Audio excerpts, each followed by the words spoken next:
j'avais pas à explorer, ça m'intéresserait même plus de faire de l'art.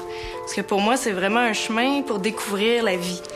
On est comme ça, tu sais. On est en ayant le goût de voir comment manipuler les choses, comment transformer les choses. J'ai beaucoup de plaisir à faire ça, à me dire, il y a quelque chose d'intéressant dans cet objet-là. Est-ce que je peux lui rendre une vie? Est-ce que je peux lui faire dire quelque chose? Celui-là, c'est des tissus que j'ai trouvés juste à côté d'ici. Puis ça s'appelle juste La Couturière. Et j'ai appelé ma première exposition Autour du bloc. Parce que c'était la contrainte, c'était le bloc. Mais c'était aussi parce que je ramasse les choses autour du bloc. Puis je parle du quotidien, puis je me sers du quotidien pour en parler.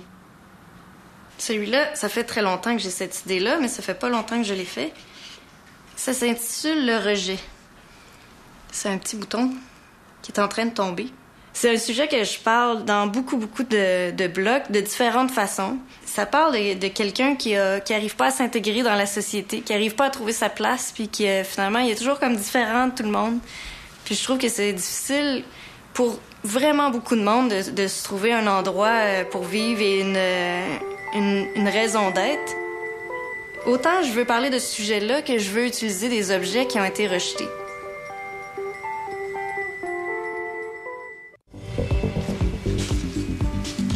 Êtes-vous Geneviève Guénette? Oui. Bonjour. Bonjour. Bonjour. Enchanté. Ah, enchanté. Alors, je vous remets d'emblée, d'entrée de jeu, cet objet. Merci. Hop, il est en train de le Faut que je casser. fasse... Ben oui. Est-ce que tu sais c'est quoi, ça? Ben, ça a l'air d'une lampe. Ouais, à moins qu'on le mette dans l'autre sens, mais non, mais c'est une lampe pour l'instant. J'ai hâte de voir. Ben, Renée Martel, c'est une chanteuse country un peu. Oui, je la connais. Tu connais, ok. Oui. Ça peut peut-être inspirer quelque chose. OK. As-tu déjà travaillé ce genre de matériaux-là? Est-ce que Non, j'ai jamais fait ça. Non. Moi, d'habitude, je fais plus des sculptures là, comme en 2 dimensions, là. Mais okay. là, je suis rendue dans justement un petit peu plus 3 dimensions. Ben oui. Je fais des bouquets puis des choses comme ça. C'est des bouquets centre de table un peu? Ouais, c'est ça. Ouais, c'est ça. J'ai eu une commande de centre de table, puis là, ben, je me suis laissée aller avec des bouchons en plastique. Mais moi, je fais toujours ça. Je prends un objet, je le laisse mûrir un peu, il finit par avoir sa propre vie. Mais tu vois, tu fais aussi des peintures en 3 dimensions. Ouais, c'est des collages, fait que c'est... Mais moi, je suis vraiment une raconteuse d'histoire, fait que j'ai toujours... C'est pour ça que ça m'intéresse de savoir qui est la personne ou... Puis ça, c'est quoi? Ça raconte quoi? C'est sur le fait... c'est le saut de l'ange, le titre.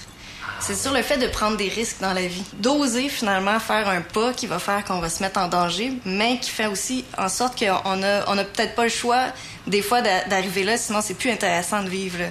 On sait pas où est-ce qu'il atterrit, là, le bébé. Non, on sait pas s'il va passer de l'autre côté, tu sais. Mais il y a des chances, tu sais. Il a pris son élan quand même. Un petit kirikou. Ouais. Es-tu aussi audacieuse dans ta propre vie que dans ton art? Est-ce que ça s'applique aussi dans la vie, tout ça? Oui, je pense que j'ai fait... étant plus jeune, là, j'ai beaucoup voyagé. J'ai fait plein de métiers. J'ai travaillé sur des bateaux de pêche. J'ai fait du parachutiste. J'ai été pilote d'avion pendant quelques années. Fait que j'ai essayé vraiment des choses. Après, quand j'ai fini ça, je me suis dit, non, je suis une artiste, finalement. Finalement, oui, ça me manquait d'être en contact avec ça, d'avoir un environnement plus stable qui faisait que je pouvais avoir un endroit où je peux entreposer, que je peux évoluer, que je peux... en tout cas, bonne chance dans ton exploration de ton art là-dedans. Fait que je vais la laisser mijoter un petit peu. Oui, laisse-la mijoter, puis on va aller voir ce que ça sent plus tard, puis on a bien hâte de voir ce que tu vas faire avec ça. Ben, merci beaucoup, Geneviève Guénette. Oui. C'est très intéressant de te rencontrer. Bye, à la prochaine. Bye. Ben là, ce que j'ai fait, c'est que je l'ai démonté pour voir, premièrement, qu'est-ce que j'avais comme matériel de base. Fait que j'ai un verre blanc. Moi, je travaille beaucoup avec des analogies. Donc, je me posais la question, ben ça ressemble à quoi, ça? Parce que c'est quand même l'élément principal, c'est ça. Ça ressemble à quoi? Ça ressemblait... La première idée qui m'est venue, c'était peut-être la virer comme ça, puis de l'utiliser un peu comme une jupe. J'ai fait ce dessin-là en me disant ça pourrait être une jupe, avec un pied, quelque chose qui ferait que ça ferait un personnage. Ça ressemble à une jupe aussi. Ensuite, là, je me suis mis à la virer de côté en me disant, ben là, ça me faisait penser un petit peu à une méduse. Fait que je me suis dit, comment je ferais pour la rendre un peu plus vivante. Donc, j'essayais de voir maintenant ma méduse, comment je pourrais la faire. Il y avait aussi l'idée que j'avais la montgolfière, qui est quand même drôle aussi. Fait comme une petite montgolfière, mais c'est un peu simpliste. La méduse, vraiment, là, j'ai trouvé l'idée intéressante parce que elle a quelque chose de... qui me fait penser à René Martel, d'ailleurs. T'sais, elle a eu tellement de choses dans son environnement, comme de dangereux, Puis en même temps, elle a quelque chose de tellement élégant, cette femme-là. Elle est tellement vaporeuse et elle a l'air saine, elle a l'air d'avoir toute jeune et puis en même temps, elle a ce côté-là qui a été tellement dur dans sa vie. Puis je trouve la méduse, elle a quelque chose de semblable. Donc ça collait bien, je trouvais. Parce que la façon que je vais l'habiller aussi, je trouve qu'elle va ressembler à René. Ma vraie matière première, c'est les gens qui m'entourent. Ce que je vis, c'est le quotidien, c'est l'actualité. C'est vraiment d'interpréter les choses qui se passent autour de moi. Mais moi, je vais être une tournure. Ouais. D'inclure aussi toute la famille là-dedans, je trouve ça le fun parce que mon conjoint aussi fait de l'art. Mes enfants, sont impliqués aussi dans le processus. Ils commencent à avoir comme une vision eux autres aussi, tu sais. Faut que t'aies l'air méchante, peut-être. Ouais. À chaque année, on fait quelque chose qui représente un peu qui a été frappant dans l'année pour les enfants, tu sais. Ils ont toujours trippé sur quelque chose dans l'année. Puis là, cette année, Sacha, lui, c'est un extraterrestre qui a 4 bras. Comme ça. Ouais, super, ça, super. OK. OK. Ça a l'air des pieds. OK. Un peu à l'angle.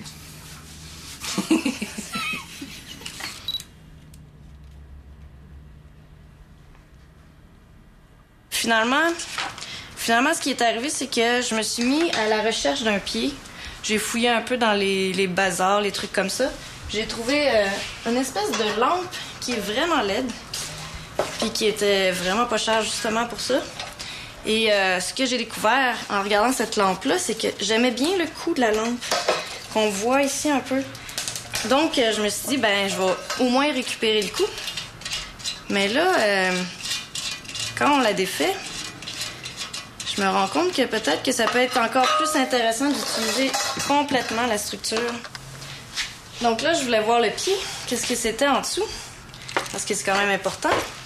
Fait que là, je vais enlever ça ici.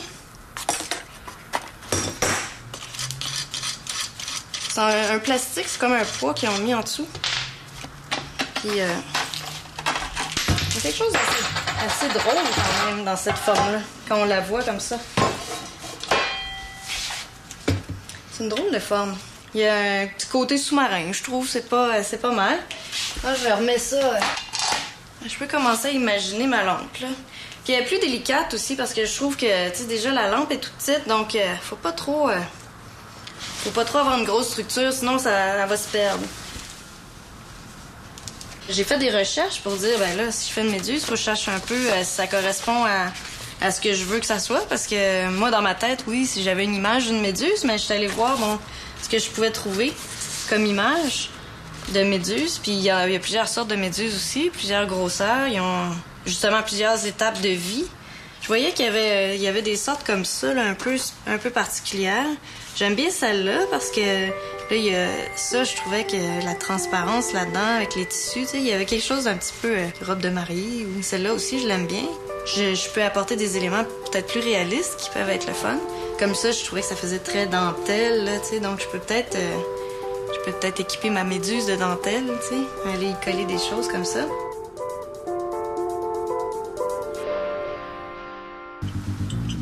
Là, j'ai des tissus ici, là, assez transparents, qui peuvent être le fun peut-être de mettre par-dessus pour avoir mais quand même encore plus là, de fluidité. Là. Je me dis, ça va être intéressant, je pense. Donc, j'aime ça l'idée de récupérer tout le temps tout ce qui est possible de faire. Donc, ce que je pensais faire, c'est me faire comme un genre de sketch. D'essayer tous ces tissus-là, déjà, pour pouvoir voir un peu, je pense, comment ils bougent dans l'air. Là, j'ai trouvé une espèce de laine aussi qui peut être drôle. Mais chaque matière va bouger différemment, puis ça va me donner une idée. Mes grands-parents étaient pauvres, donc ils ont fait... Mais moi, l'avantage, c'est qu'ils étaient pauvres, mais ils ont tellement eu de plaisir, mes grands-parents, à justement utiliser le potentiel de pas avoir d'argent. Étonnamment, j'en ai vu un potentiel. Parce que mes grands-parents m'amenaient partout. Il n'y avait jamais d'argent. Mais ce qu'on faisait là, quand ils me sortaient, c'est qu'on n'allait pas voir un film. Là. On montait dans un édifice au 40e étage, puis on allait voir la vue. On prenait l'ascenseur, personne ne demandait rien. On faisait des tours de bateau parce qu'il y avait un traversier qui traversait Montréal et Boucherville. C'était comme magique pour moi parce que je me disais, on peut aller là. Puis c'est juste que mes grands-parents, eux autres, ils prenaient toutes les opportunités qu'il y avait. C'est pas quelque chose à vouloir là, d'être pauvre, mais je pense que des fois, ça donne plus d'imagination.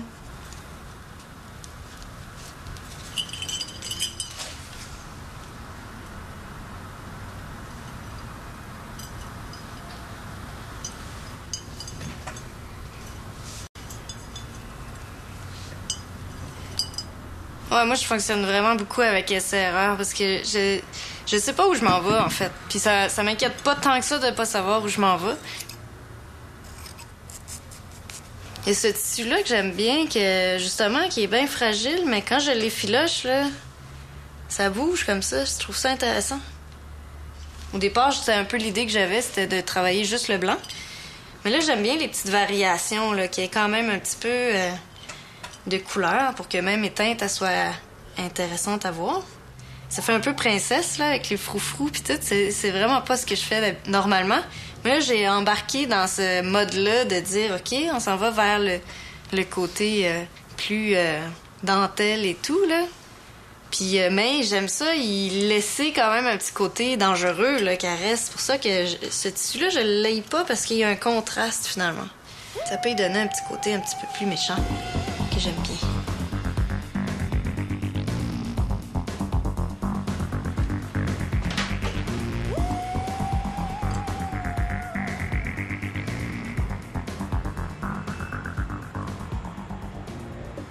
C'est comme s'il y a quelque chose de vivant là-dedans. Là.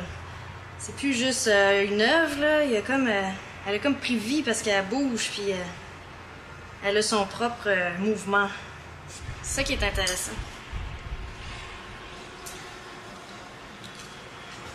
Je vais aller éteindre la lumière.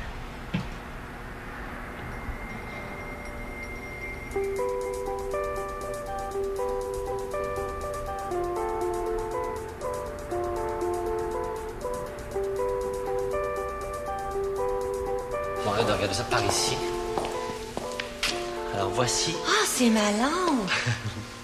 Ah, c'est ce qui en Dieu, reste. c'est incroyable. Oh, mais c'est... Ah, regarde ça! Ah, c'est magnifique. Ça s'appelle la méduse. J'en reviens juste pas. Mon Dieu, regarde ça. Hey, ça ressemble à un pied de micro. C'est vrai que ça ressemble à ça. C'est peut-être ça, en fait.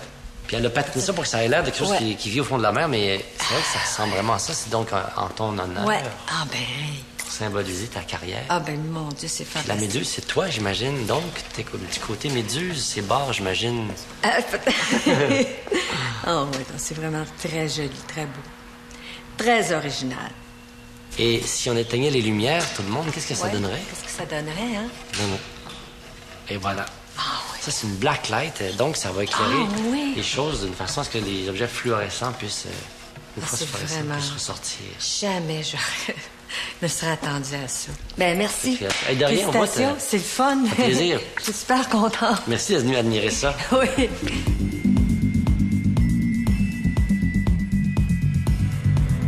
Je fais pas beaucoup de 3 dimensions, là, vraiment comme une sculpture, ni des lampes. J'étais vraiment pas... Là, le fait d'avoir mis une blacklight à l'intérieur, ça a changé un peu aussi l'éclat de tout ça. Ça a fait comme un petit peu plus extraterrestre, là, mais... Même à la limite. Ouais. Fait que là, ça, c'était...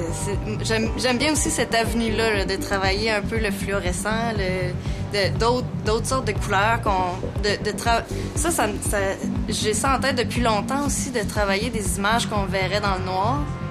Fait qu'il y a plein de pistes qui se sont ouvertes à partir de ça que je vais tranquillement explorer chacune d'elles, là.